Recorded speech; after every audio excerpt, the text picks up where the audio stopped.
बिस्मिल्लाहिर्रहमानिर्रहीम। रमज़ानुल मुबारक के करीब ये बात देखने में आती है कि बहुत सारे लोग इफ्तार और सहर की टाइमिंग के लिए कार्ड छपवाते हैं, मस्जिदों में तकसीम करते हैं, घरों में तकसीम करते हैं। यकीनन उनका ये काम सवाब से खाली नहीं है, अल्लाह ज़रूर इसका अजर उन्हें देगा।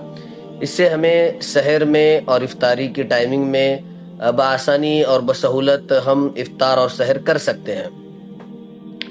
और उस कार्ड पर बहुत सारी अरबी दुआएं भी लिखी हुई रहती हैं, अल्लाह तबारक ताला का नाम भी लिखा हुआ रहता है। लेकिन अफसोस की बात यह है कि आफ्टर रमज़ान के इख्तिताम पर या रमज़ान ख़त्म होने के बाद हम लोग उस कार्ड को, उस कागजात को नालियों के नज़र कर देते हैं, कचरेदान में डाल देते हैं, डस्टबिन में डाल देते हैं, इधर उधर जो है इसी जगह पर फेंक देते हैं जहां उसकी बेअदबी होती है। लिहाजा ये बहुत गलत बात है। हज़रत बिश्र हाफ़ी रहमहुल्लाह का मशहूर वाक़या आपने सुना है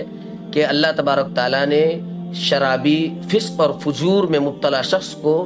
सिर्फ और सिर्फ वलियों की फहरिस्त में इसलिए शामिल किया कि रास्ते से गुजर रहे थे, अल्लाह तबारक ताला का नाम किसी कागज़ पर लिखा हुआ देखा, वो कागज़ नीचे गिरा था, उस कागज़ को उठाया, धोया, साफ़ किया, उसको अच्छी तरह से अतर वगैरह लगाया और उस कागज़ को एक पाकीज़ा मकाम पर, बुलंद मकाम पर रखा। किसी अल्लाह वाले के ख्वाब में अल्लाह तबारक ताला ने आकर ये कहा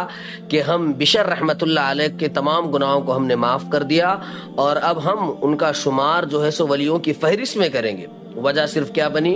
कि एक कागज़ का टुकड़ा जिस पर अल्लाह का नाम लिखा हुआ था उसको उठाकर चूमा, गंदी जगह से उठाकर उसको पाकीज़ा जगह पर रखा, जिसके बारे में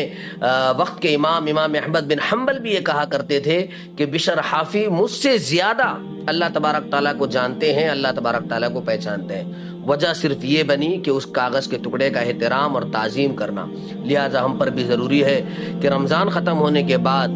उन दुआओं के कागज़ात को, और इसी तरह से बहुत सारे ऐसे कागज़ात रमज़ान में छपते हैं, इफ्तार की दुआएं, सहर की दुआएं उस पर लिखी हुई रहती हैं। लिहाजा उसको नालियों की नज़र नहीं करना चाहिए, बल्कि या तो उसको अपने घर में अगर आंगन वगैरह है या एक दरख्त वगैरह है वहाँ पर जो है सो गाड़ देना चाहिए, कपड़े वगैरह में लपेट कर।